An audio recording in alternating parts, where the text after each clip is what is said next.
Ayebi ngai na kombo na ngai,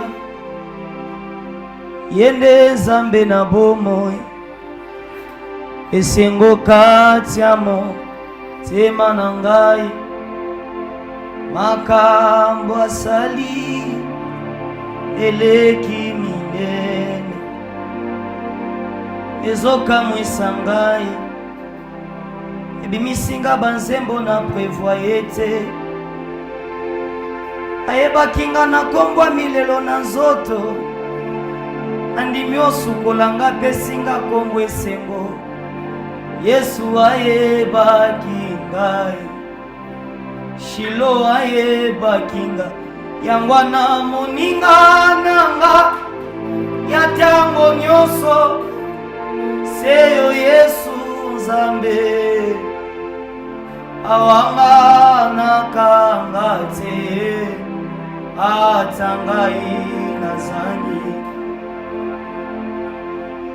bapota ya motema nanga, yoka usi yango Yesu, nazala kikati na pasi, yotikaki ngate, nakoki ozwa likambo bato afeni baye kokonsole ngai, bakopangusa mai ya miso pota motema bakozala limite yo, kasi Nzambe mosimba yo nazoyemba, aya kopangusa mai ya miso akotaka pe na motema akausi pota. Soki ngai nazoyemba lelo, sepona mobali oyo alangwisanga Yesu Masiya, nalingi etika na embela ye, nalingi etika na kumisa ye, yende Nzambe na pona, yende moninga montema, yende libanga Davide, yende koboya Elie, yende makasi ya basantu, nga nasala nini osepela nanga, nga nalingi yo, nga nalingi yo, nafutaki yo monta nini otikanga na pema, nga nakolemba te koluka Yesu na vi, batelanga bakali lelo, yango te limite nga vi, nga nakolemba te koluka Yesu na vi, libota batelinga balimite, yango te limite nga vi, nga nakolemba te koluka Yesu na vi, babali liboso na ngai, yango te limite nga vi, nga nakolemba te koluka Yesu na vi, ngai nalingi Nzambe oyo, nga nalingi Yawe na motema, Yesu ata namoni nzeleza molili, nakobanga molila nzela te, otelimisaka makolo na ngai esika. Alors, nous vous saluons dans le nom précieux de Jésus et nous commençons notre prédication d'aujourd'hui. Nous avons commencé sur les ministères, nous avons parlé sur les dons spirituels et nous avons parlé sur les fruits de l'esprit. Aujourd'hui, nous allons continuer notre séance en parlant de la foi chrétienne. Et j'aimerais qu'on puisse prier avant de commencer la prédication. Seigneur notre Dieu, nous nous remettons à toi, parle-nous, instruis ton peuple et donne-leur l'intelligence de comprendre ces choses pour ta gloire au nom de Jésus. Amen. Nous allons commencer par la lecture dans le livre de Hébreux 10, Je pense que la plupart d'entre nous connaissent ce livre. Hébreux 10, je vais lire les 38e et les 39e versets. La Bible dit ceci. Hébreux 10, 38 à 39. Et mon juste vivra par la foi, mais s'il se retire, mon âme ne prend pas plaisir en lui. Nous ne sommes pas de ceux qui se retirent pour se perdre, mais de ceux qui ont la foi pour sauver leurs âmes. Et autour de ce texte, nous pouvons déjà comprendre que le juste vit par la foi. Les justes, c'est qui? Les justes, ce ne sont pas des morts il y a d'autres personnes qui appellent les morts les saints. C'est-à-dire quand je suis en vie, je ne suis pas saint, mais quand je meurs, quelle que soit la façon dont j'ai vécu sur la terre, quand je meurs après, je deviens un saint. Non, ce n'est pas de ça que je suis en train de parler ici. Je parle du juste qui vit, du juste qui respire, du juste que je suis, du saint que je suis. Lorsque tu reçois Christ, il te donne cette capacité-là d'être son enfant. Mais ces enfants-là de Dieu, ce sont des saints. Ces enfants-là de Dieu, ce sont des justes. Et il dit, le juste vivra par la foi. Et là, on aimerait savoir, il s'agit de quelle foi? Parce qu'il y a la foi, quand on parle de la foi, c'est tellement global. Il y a beaucoup de religions, je ne vais pas citer le nom des religions ici. Chacun a sa foi, chacun croit en quelque chose. Mais moi, je vais vous présenter la foi chrétienne. C'est autour de ça que moi et vous, on va essayer de parler un tout petit peu ce soir. La foi, déjà par définition, la foi c'est quoi? La foi c'est un mot dérivé du latin. On appelle ça en latin fride, qui veut dire confiance ou engagement. Mais dans mon message, je ne parlerai pas que de la foi, je parlerai de la foi chrétienne. La foi chrétienne. Il y a le mot foi, il y a foi, il y a aussi chrétienne. Et chrétienne veut dire quoi? Chrétien vient du mot Christ, Christ qui est le oint. Parce que Jésus-Christ, c'est Jésus, c'est le corps, c'est le fils de Marie né. Christ, c'est l'esprit, c'est le oint qui était en lui. Et c'est ce qui fait le mélange de l'homme qui devient Dieu. L'homme, une parole qui est faite chair, vous voyez ça? Et nous sommes chrétiens, c'est-à-dire nous vivons comme Christ. Être chrétien, c'est être comme Christ, être comme c'est Jésus-là que vous avez dit dans la Bible. Nous sommes censés vivre comme lui, nous sommes censés penser comme lui, nous sommes censés faire des choses comme il faisait. C'est pourquoi j'aime la chanson qui dit « Je vais vivre comme Jésus ».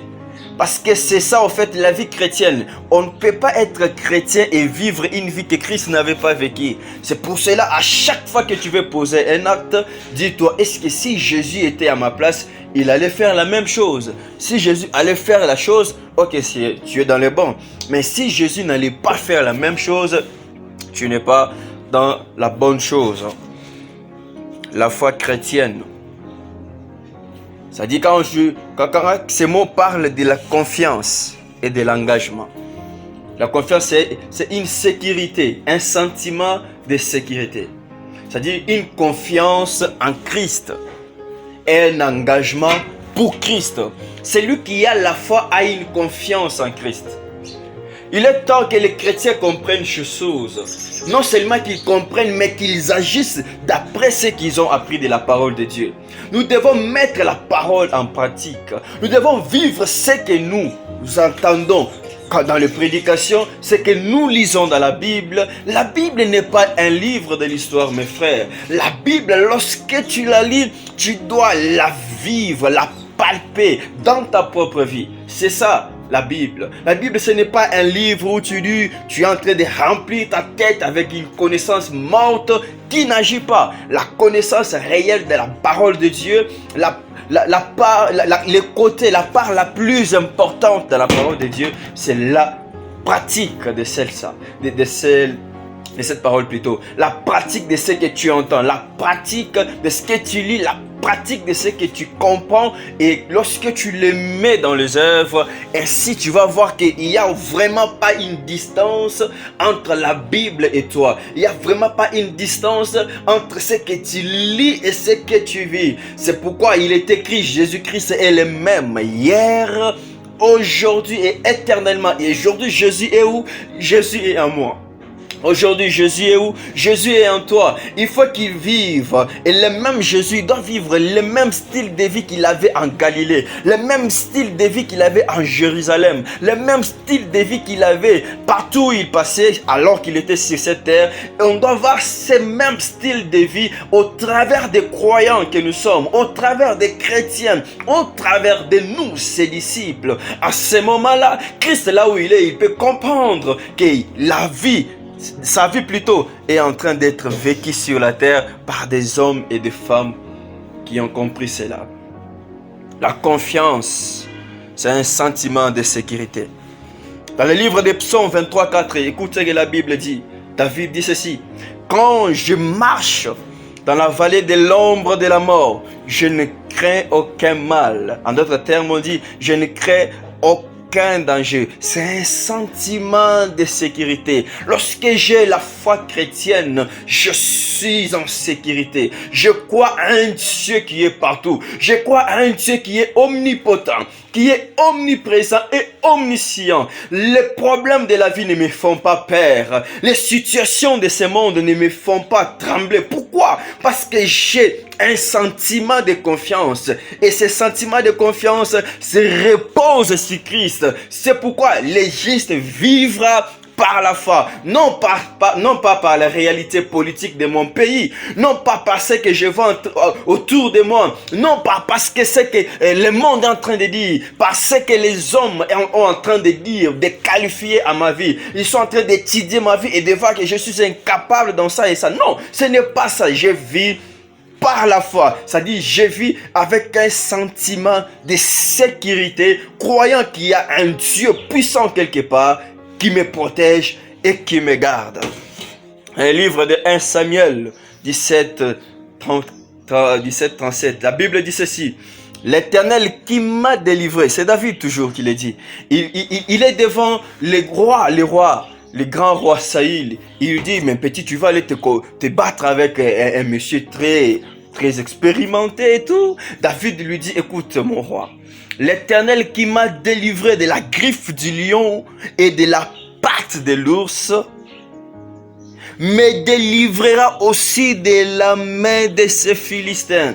David avec un petit corps, David très jeune, qui n'a pas d'expérience de combat, mais il dit, l'Éternel qui m'a délivré l'autre fois, il me délivrera. Oh, j'aime ça. J'aimerais dire à mon frère, à ma sœur qui me regarde en ce moment même, le Dieu qui t'a sauvé de cette maladie-là, le Dieu qui t'a sauvé, qui t'a fait sortir de cet accident-là, il est le même qui va encore te sauver dans ces problèmes. Il est encore le même qui va te faire sortir de cette situation.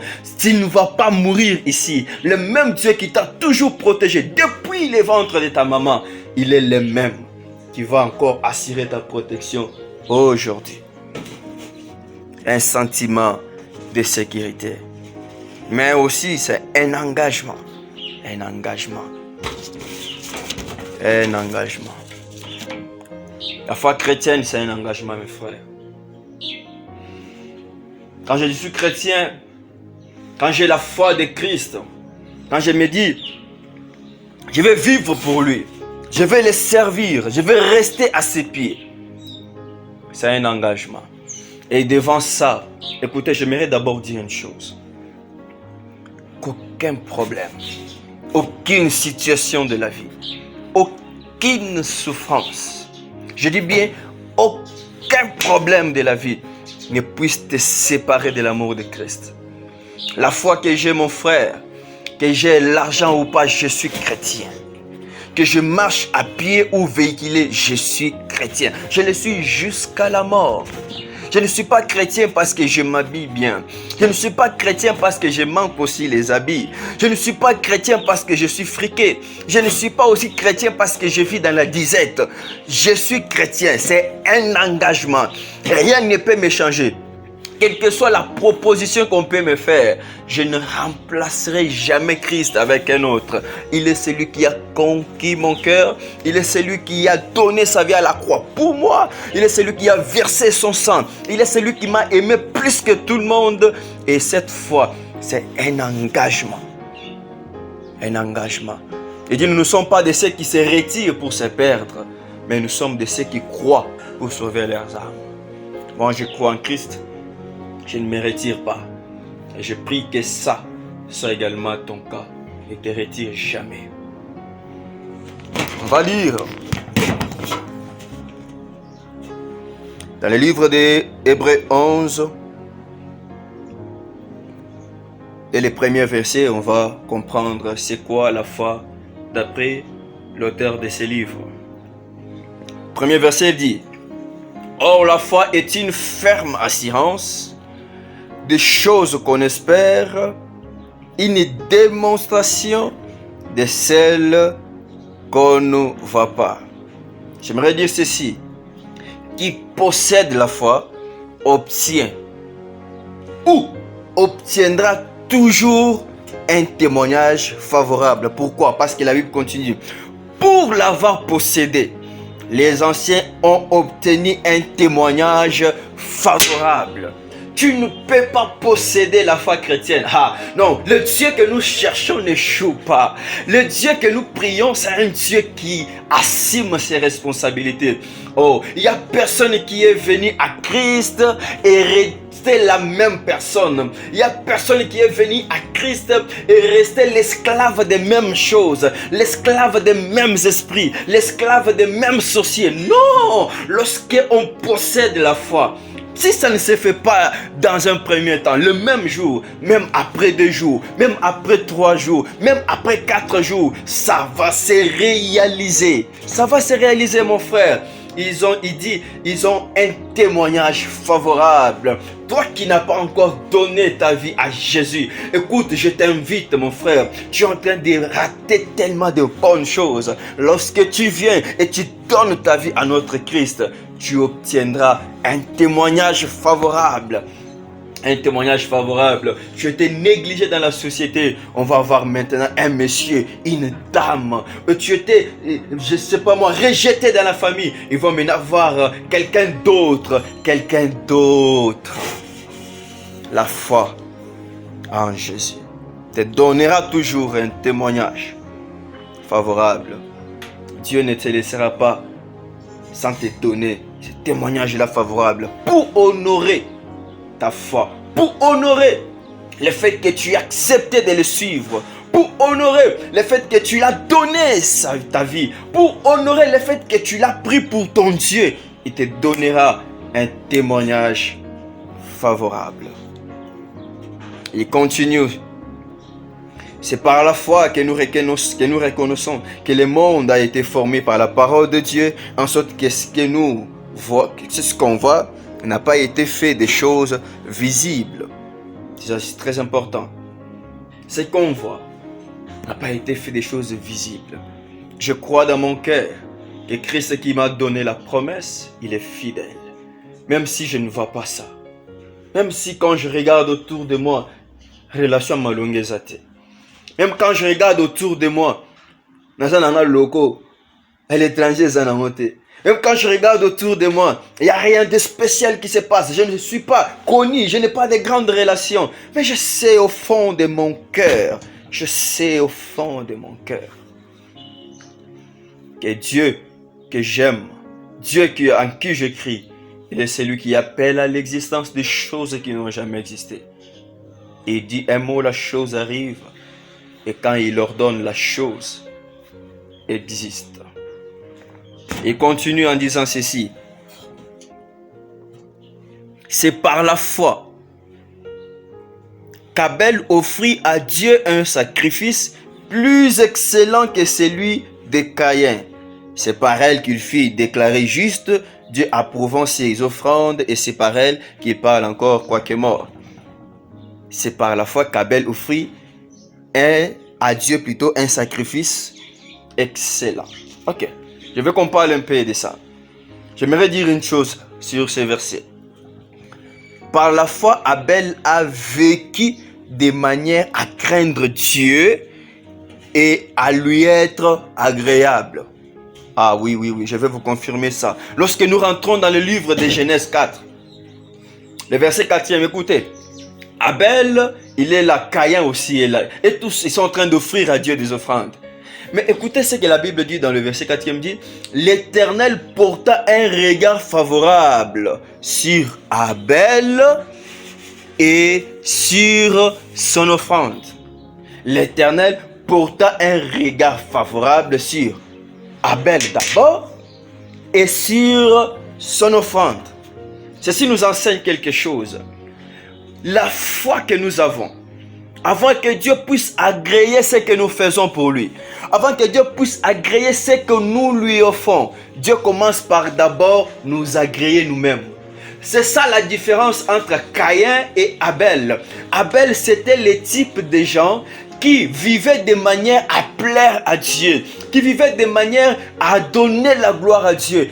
Des hommes bien, des hommes qui manifestent les fruits de l'esprit. Et Dieu, quand il regarde, Dieu ne s'occupe pas d'abord des offrandes. Dieu ne va pas s'occuper. Non. Avant que Dieu regarde sur l'offrande, il se concentre d'abord sur l'état d'âme, l'état du cœur d'Abel. Et il regarde également l'état du cœur de son frère Caïn, et à partir de ce qu'il voit, c'est ce qu'il va faire qu'il puisse maintenant regarder sur l'offrande. Dieu, avant de regarder l'offrande sur l'autel, il commence par regarder celui qui offre. J'aime ça. Lorsque tu offres Dieu de tout ton cœur, mais toi-même tu n'es pas une bonne offrande, Dieu ne va pas s'en occuper plutôt de ton offrande, parce que Dieu, ce qui l'intéresse premièrement, c'est toi, et après toi il va voir maintenant ce que tu fais pour lui. Prêcher, ça ne suffit pas. Chanter, ça ne suffit pas. Toi-même, tu dois avoir une vie qui ressemble à ce que tu prêches. Tu dois avoir une vie qui ressemble à ce que tu chantes.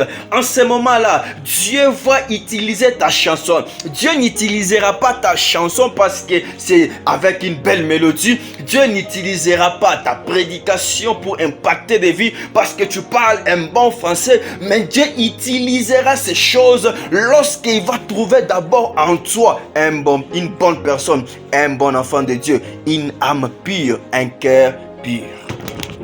Avant que Dieu s'occupe de l'offrande, il commence par s'occuper d'abord de celui qui offre. Très important. Écoutez ce qu'il dit au verset 5e. C'est par la foi qu'Enoch fut enlevé pour qu'il ne vit point la mort. Ok. C'est par la foi qu'Enoch fut enlevé. Donc, si tu ne crois pas en Jésus, tu ne seras pas enlevé. Parce que l'ancienne alliance, c'est l'ombre des choses à venir. L'ancienne alliance, c'était un pédagogue. Ça nous enseignait sur ce qu'on devait vivre. Et lorsque tu vois la vie de cet homme, d'Enoch, vous allez voir qu'il a vécu. La Bible dit, lorsque tu rentres dans Genèse, la Bible dit, Enoch vécut avec Dieu et il fut enlevé. Donc, tu ne peux pas espérer vivre une éternité paisible. Tu ne peux pas espérer être enlevé dans la gloire de Dieu tant que ta vie sur la terre, tu ne la vis pas avec Christ. Je vois les gens dans une religion quelconque où tu vis mal ta vie, tu vis comme tu veux, tu es dans le péché, tu es dans des boîtes de nuit, dans des poissons, dans des bars, dans des hôtels avec comment on les appelle? Les femmes là, impudiques et tout. Et lorsque tu meurs avec les prostituées, voilà. Lorsque tu meurs après, maintenant, il y a un culte qu'on fait pour toi et puis tu es maintenant sanctifié. On appelle ça, tu vas passer par purgatoire. Si c'est le cas, nous allons tous jeter nos Bibles, vivre comme il faut. Quand on va mourir, quelqu'un viendra prier pour nous et on ira au ciel. L'arnaque. Vous arnaquez les gens. Ça n'existe pas. Si c'est le cas, ça dit nous tous là, vivons comme on veut. Et quand on va mourir, il y a toujours quelqu'un qui viendra prier. Et comme ça, on va nous aider, chacun ira au ciel. Non, la vie pour aller au ciel doit d'abord commencer sur la terre. Tu ne peux pas aller vivre avec Christ au ciel tant que tu n'as pas vécu avec lui sur la terre. Ah, c'est important. Tu ne peux pas prétendre aller vivre dans la gloire, adorer le Seigneur là, dans l'éternité, alors que ta vie sur la terre, tu l'as passé dans l'impudicité, tu l'as passé dans le mensonge, tu l'as passé dans le vol, tu l'as passé dans des choses que Christ condamne. Et après ta mort, il y a quelqu'un qui viendra faire une prière et après tu iras au ciel. Ça n'existe pas. Mensonge. Enoch vécut avec Christ, il marchait avec Dieu plutôt, et il était en fin de compte enlevé. Écoutez ce qu'il dit, verset 7e, je suis en train de lire vite. D'abord il dit, sans la foi plutôt, il est impossible de lui être agréable. Car il faut que celui qui s'approche de Dieu croit que Dieu existe, alléluia, et qu'il est le rémunérateur de tous ceux qui le cherchent. Lorsque tu t'approches de Dieu, tu dois croire dans ton cœur que Dieu existe. De plus en plus, nous avons des prières formalistes. On prie, on ne croit même pas que Dieu va le faire. Tu pries, tu sais bien que lorsque tu regardes tout et toi, tu dis, même quand je prie là, prions seulement. Ça va se passer comment? Comment ça pourrait arriver? Vous voyez, les prières formalistes. Mais ici, on nous dit, lorsque tu t'approches de Dieu, tu dois croire de tout ton cœur qu'il existe et qu'il est le rémunérateur de tous ceux qui le cherchent. Oh, j'aimerais encourager mon frère, j'aimerais encourager ma sœur. Toi qui sers Dieu, toi qui cherches la face de Dieu, ta rémunération est là quelque part. Si tu n'as pas encore vu, tu le verras. Ne désespère pas.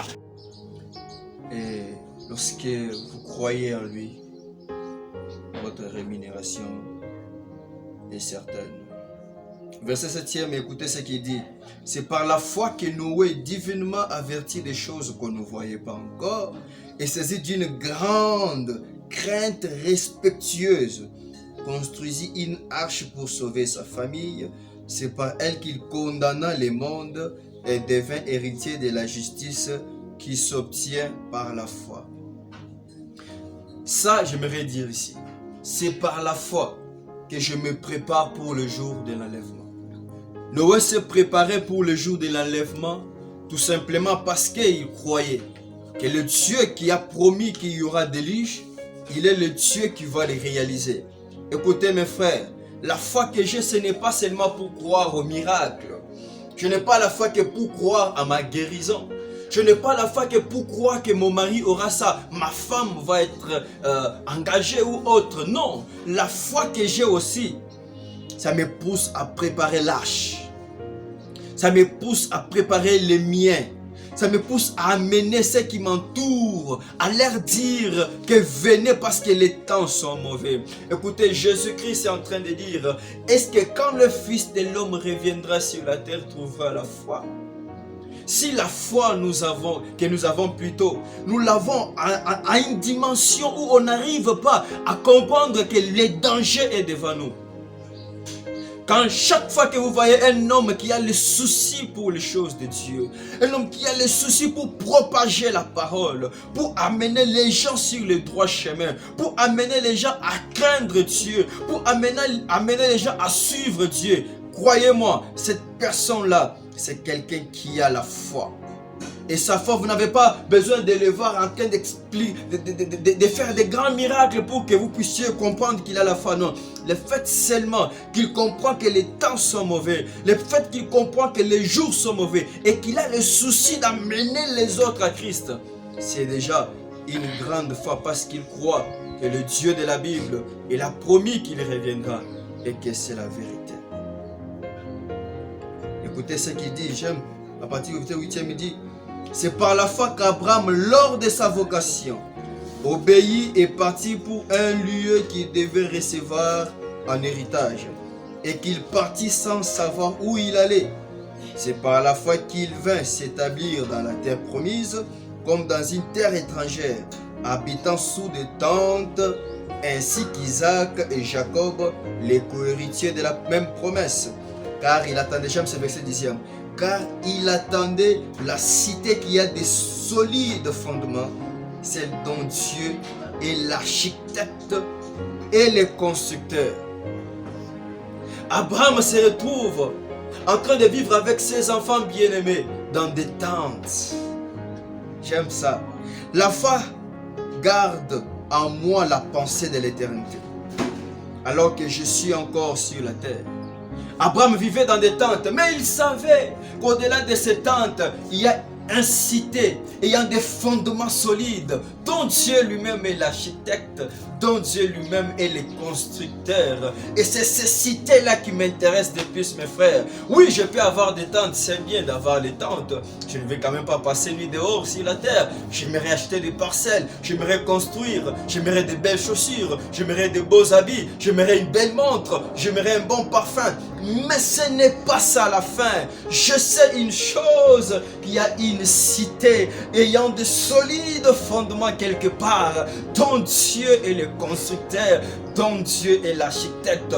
Alors, si vous me mettez les tentes faites de mains des hommes et la cité qui a des fondements solides, et que vous me dites de choisir, mon choix est clair. Je préfère aller dans les cités où il y a les fondements solides, dans la cité où Christ lui-même est le constructeur, où Christ lui-même est le bâtisseur. Là il y a la vie, la vraie vie. Je vais acheter une voiture, je vais avoir des enfants, je vais me marier, je vais avoir l'impact, un grand renommée. Mais au-delà de tout ça, je vais une cité construite solidement. Et j'aime lorsque vous lisez dans la parole de Dieu, toujours dans ce même chapitre qui parle de la foi, 11e à 13e, écoutez ce que la Bible dit. C'est par la foi que Sarah elle-même, dans d'autres versions on dit elle aussi.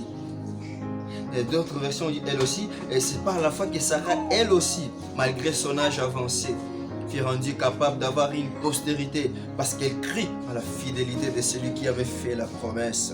C'est pourquoi plutôt, d'un seul homme, déjà isé de corps, naquit une postérité nombreuse comme les étoiles du ciel, comme le sable qui est sur le bord de la mer et qu'on ne peut compter. C'est dans la foi qu'ils sont tous morts sans avoir obtenu les choses promises. Mais ils ont vu et salué de loin et connaissant qu'ils étaient des étrangers et voyageurs sur la terre. Ici, j'aimerais dire une chose, c'est par la foi, elle aussi, et Sarah, elle aussi. Donc, mon frère, ma soeur, lorsque tu vois Dieu en train de bénir la personne qui est à tes côtés, comprends qu'il va arriver bientôt là où tu es. Écoutez, Jésus dit, mettez-les sur les herbes et il va donner maintenant à manger. Il prend des poissons et le pain, il prie, il rend grâce à Dieu, ça se multiplie. On commence à donner aux gens qui étaient là. Je m'imagine quelqu'un qui est à côté de moi et qu'on amène le panier de pain et de poissons. Il prend. Je ne peux pas être jaloux. Je sais qu'en quittant là où il est, on est en train de s'approcher là où je suis. Lorsque tu verras Dieu en train de bénir la personne qui est à côté de toi, lorsque tu verras Dieu en train de bénir ton ami de l'école, lorsque tu verras Dieu en train de bénir, en train de lever en unité la personne avec qui vous êtes collègues, n'aie pas peur, n'aie pas la jalousie, réjouis-toi parce qu'en réalité le panier est en train d'avancer vers toi et le Dieu qui a béni l'autre, il va te bénir aussi. Sarah, elle aussi, elle a crié à la fidélité de celui qui a fait la promesse, parce qu'elle dit, si tu as fait la promesse, tu es fidèle, tu ne te réunis pas et tu ne réunis pas ce que tu as dit. Dieu va toujours faire ce qu'il t'a promis. Écoute, quelle que soit la grandeur, ça te paraît grand. Ça te paraît tellement grand que tu te dis, est-ce que je saurais? Écoute, je vais te dire une chose. C'est que Dieu a promis, il va le réaliser. D'un homme isé de corps, il n'a qu'une postérité nombreuse, un homme usé de corps, un homme sans force. C'est une faiblesse. Quelqu'un qui n'a pas de faiblesse, et qui n'a pas de force plutôt, qui est quelqu'un qui n'a pas des bases solides, quelqu'un qui n'a pas quelqu'un qui peut le porter haut, quelqu'un qui n'a pas quelqu'un qui peut le soutenir dans ces moments difficiles, quelqu'un qui n'a pas quelqu'un qui peut l'aider lorsqu'il est en train de patauger. Mais de cette personne-là, de cette faiblesse-là, de ce vieux monsieur-là, il y a une grande bénédiction qui sera là. Dans sa faiblesse, c'est là où je manifeste ma puissance. Dans ta faiblesse, c'est là où je manifeste ta puissance. Dis Dieu, lorsque tu es faible, ta faiblesse, c'est l'appel à la puissance de Dieu dans ta vie. Mais la foi, toujours dans ce même texte, la foi a une face B. Lorsque vous lisez Actes des Apôtres plutôt, lorsque vous lisez Actes des Apôtres dans les livres, oui, Actes des Apôtres 14, 22e verset, la Bible dit ceci, je vais lire Actes 14, 22. Fortifiant l'esprit des disciples, les exhortant à persévérer dans la foi et disant que c'est par beaucoup de tribulations qu'il nous faut entrer dans le royaume de Dieu. La foi ne promet pas que de bonnes choses. Lorsque tu es à la foi, ne t'attends pas à des grandes choses. Ne t'attends pas qu'à tout ce que tu pries, tu vas recevoir parce que tu as crié. Oui, c'est bon. Mais la foi a une face B qui fait mal. C'est pourquoi il dit, nous ne sommes pas de ceux-là qui se retirent pour se perdre. Et quand ça commence à faire mal, quand ça commence à peser, c'est là qu'il y a des gens qui se retirent. C'est là qu'il y a des gens qui ne veulent plus avancer dans la foi. Fortifiant l'esprit des disciples, les exhortant à persévérer dans la foi. Il dit, c'est par beaucoup de tribulations. C'est par beaucoup de tribulations. Lorsque vous lisez dans 1 Corinthiens 16, 13e verset, écoutez ce que la Bible dit. C'est Paul qui est en train de parler. Il dit, veillez et demeurez ferme dans la foi. Veillez et demeurez ferme dans la foi. Soyez des hommes et fortifiez-vous. Les hommes, ça dit la puissance, ça dit la force, ça dit la résistance. Parce que dans la foi, ce n'est pas facile.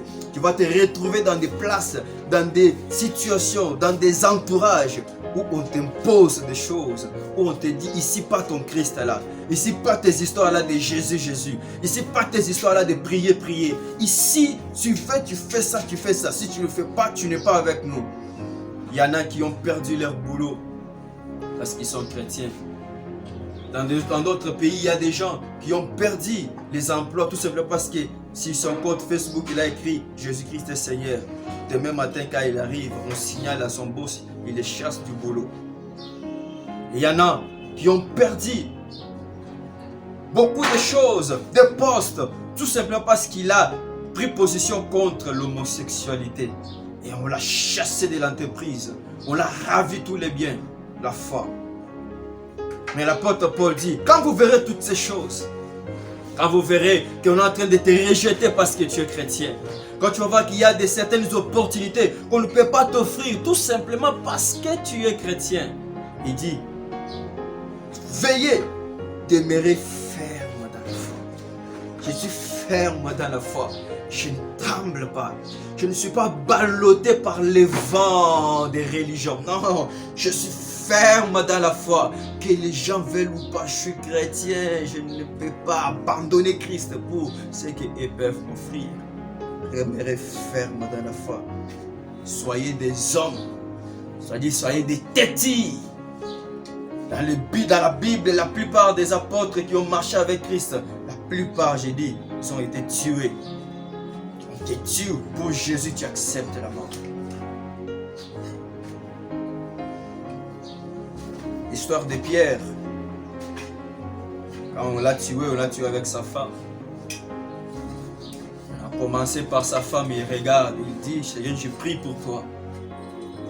Pendant qu'on tue, et puis après, on l'a tué aussi. Il y a des apôtres qu'on a tués à la croix également comme Christ, même mettant la tête en bas et le pied en haut. Tout ça, c'est pour la foi. La foi, ce n'est pas une chose facile. La foi, ça deviendra compliqué à un certain moment de ta vie. Là, c'est facile. Tu es né dans une famille chrétienne, tu as des amis chrétiens, tu fréquentes que les chrétiens. Mais il y a des endroits où tu iras et tu trouveras qu'il faut payer les prix pour ta foi. Il faut qu'on te rejette pour ta foi. Il faut qu'on t'acquise, on te dise des choses pour ta foi. Mais tu restes ferme et tu n'abandonnes pas. Là, tu es un homme. Et dit fortifiez-vous. Pourquoi l'apôtre a dit tout ceci? Dans le livre de 1 Timothée 4, premier verset, écoutez ce que l'apôtre est en train de dire à Timothée. Il dit, mais l'Esprit dit expressement que dans les derniers temps, quelques-uns abandonneront la foi. Vous voyez, là où la persécution amène beaucoup, et je vous dis, il y a déjà beaucoup qui ont abandonné la foi, malheureusement. Il y a beaucoup qui ont abandonné la foi. Pour s'attacher à des esprits séducteurs. Il y a des doctrines des démons. Il y a des gens chrétiens, nés dans une famille chrétienne, ayant un père chrétien, une mère chrétienne. Et aujourd'hui, ce ne sont pas des chrétiens. Ils ont abandonné la foi. Ils sont allés s'attacher à des esprits séducteurs pour l'argent, pour les biens matériels. Qui vous dit que Dieu ne donne pas l'argent? Qui vous dit que Dieu ne bénit pas? Qui vous dit qu'il n'y a pas des milliardaires, des chrétiens? Qui vous dit qu'il n'y a pas de méga church, mais des enfants de Dieu, méga church, où vous trouvez même 100 000 personnes dans une église, mais le pasteur est un vrai chrétien? Oui, ça existe. Pourquoi vous allez toucher les histoires bizarres qui vous amèneront en enfer? Pourquoi vous abandonnez la foi? Vous vous attachez à des esprits séducteurs. Et nous en voyons tellement aujourd'hui dans l'église de Christ. Des esprits séducteurs. Des gens qui sont en train de profaner contre la foi chrétienne. Ils sont en train de jeter en pâturage la foi chrétienne. Qui sont en train de rejeter les fondements bibliques.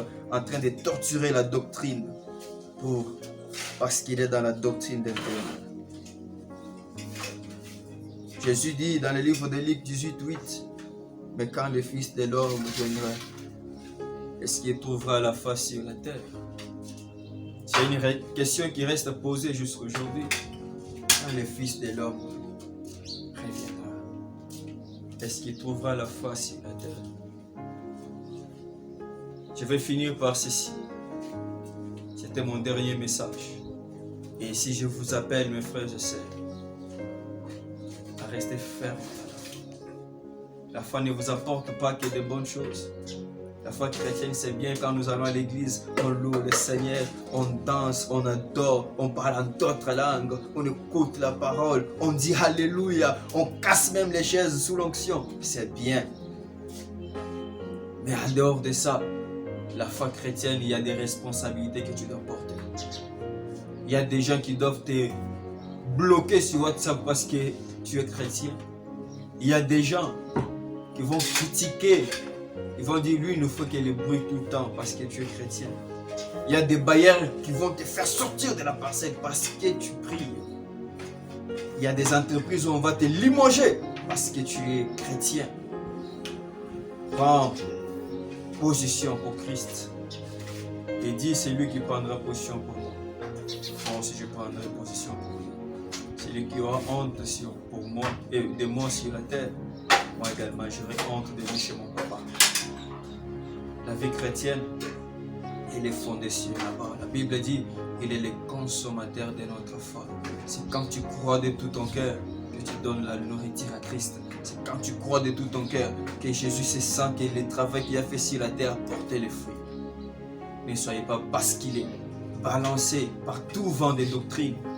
Croyez en Jésus, votre Dieu, votre Seigneur et votre Sauveur.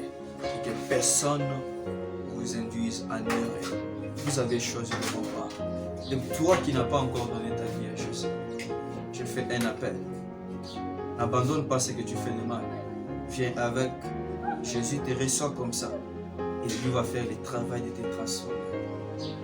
Ne te dis pas que je suis en train de lutter pour abandonner telle autre chose. Après, je viendrai à l'église. Non, viens à l'église comme tu es. L'église te communiquera une sémence qui changera ta vie et tu ne regretteras jamais. Moi, je n'ai jamais regretté.